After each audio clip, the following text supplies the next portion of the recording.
I hit this issue today, and here is the quick fix that solved it. If you're looking to withdraw your earnings from Kajabi, follow these simple steps to get your funds transferred smoothly. Step 1. Log into your Kajabi account. Start by logging into your Kajabi account using your credentials. This is where you'll manage all your financial settings. Step 2. Navigate to the settings. Once logged in, go to the bottom left corner of your dashboard and click on Settings. This is where you'll find the financial options.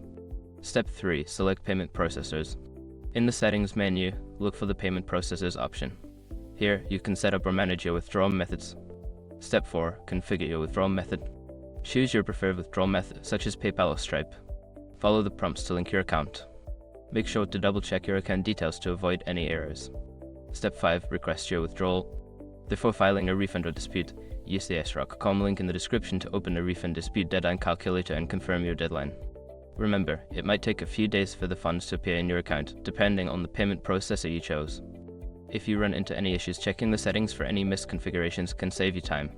I hope this guide helps you easily access your funds. If you have any questions, feel free to ask.